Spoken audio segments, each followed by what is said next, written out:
An odd find was discovered by auctioneers following the deaths of two siblings who left their home abandoned. Welcome to USA Stories channel. Do not forget to subscribe and activate the bell button to receive all new updates. Now let's go to the story. Following the deaths of Jack and Audrey Newton in the English Midlands, a nearby auction company was contacted.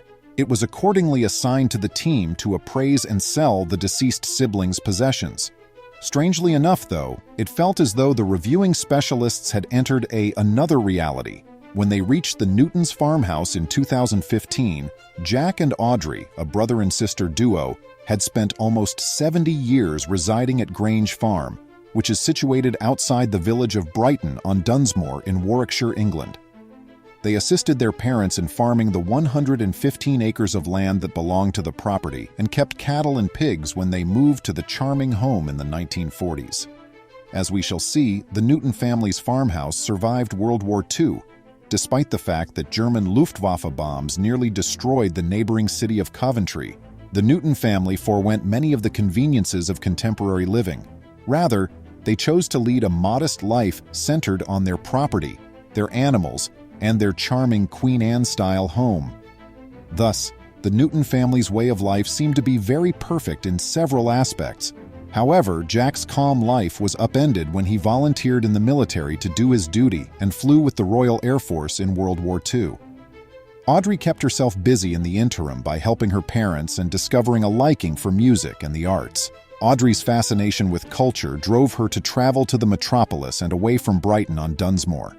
She in particular made a link with the Belgrade Theatre in Coventry, which led to Grange Farm hosting a number of actors throughout the years. The English singer and actor Michael Crawford, who rose to fame and wealth on Broadway as the Phantom of the Opera star, was the most well-known thespian to pass through the door, having served his nation and king during the war. Jack went back to Grange Farm. Then, as the years went by, the elder Newtons departed from this life, but the loving siblings carried on with their simple existence. They both never got married, and in addition to turning down partners and kids, it seems like they turned down practically every new invention. It appears that their preference was for the house to stay in the same condition as when they moved in. And Jack and Audrey kept working the land as they always had. Even after they sold the farm's livestock, sadly though, Audrey finally passed away in 2011 at the age of 80. At the ripe old age of 99, Jack passed away 4 years later in March 2015, so Grange Farm was empty for the first time since the 1940s.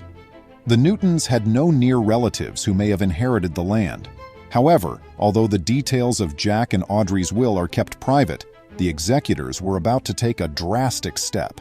The executors of the estate decided to sell Grange Farm and hold an auction of its contents in order to reach a settlement with the beneficiaries. Things started to become intriguing at this point.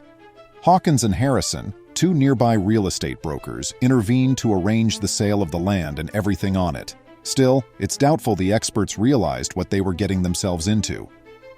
As the auction valuers from Hawkins and Harrison discovered upon entering Grange Farm, it truly seemed like they had stepped into a time warp. Upon initial observation, it appeared as though the family had not made any changes to the house since moving in 70 years prior. Every piece of furniture and fixtures, decorations, and commonplace objects appeared to provide a fascinating window into 1940s family life. Furthermore, a large number of the Newtons' previous belongings were much older. There were antiques everywhere you looked in the spacious 9-bedroom home. Furthermore, although many things were solely ornamental, others served a useful purpose. The Newtons had in fact left behind items they had used all the way up until the end, such as an antique sewing machine, wrought iron bed frames, a typewriter, and a traditional larder in place of a contemporary refrigerator. The brother and sister's interests and passions were mirrored in other contents. A variety of antique instruments, recordings, and sheet music, some of which date back to the 1920s, were among the astounding items. The auction company also discovered vintage binoculars and film cameras, and amputation equipment from the war was among the most strange objects. Pat Ruck was amazed with Grange Farm and everything in it. Pat Ruck assisted in planning the auction for the executors in charge of the Newtons' will. He told the Coventry Telegraph, "The contents of the house have not been touched since the time of their late parents." Ruck, who was captivated, said it's a time warp of interesting items, curiosities, and even war memorabilia. Still, the guy thought of the previous owners of Grange Farm. The Newtons never married, but they had an interesting life, he said. Actually, a bygone period is coming to an end. Shane Morris, a neighbor of the Newtons, talked with the Daily Mail when one of its reporters visited Brighton on Dunsmore to confirm the story. The siblings, according to Morris, belonged to the make-do and mend generation. Yes, Jack and Audrey had grown up during the Great Depression, endured the hardships of World War II, and had known what it was like to live in extreme austerity throughout the post-war years. Apparently, all of this had made an impression. "It's an old person's house, but they never threw anything away," Morris stated. Morris went on, "They were incredibly careful individuals who maintained things even before recycling came around. Jack was a master of all trades who served in the RAF during the war. He accomplished a great deal. As they grew older, they sold their pigs and cattle, but continued to cultivate the land." Now, Hawkins and Harrison had an open house before the big auction of the Grange Farm items. This made it possible the public has advance access to the auction lots and information about the Newton family's lifestyle. An official from the company said that flinging the doors open was really well liked. It seems that amazed tourists came from all around to see the museum's exhibits.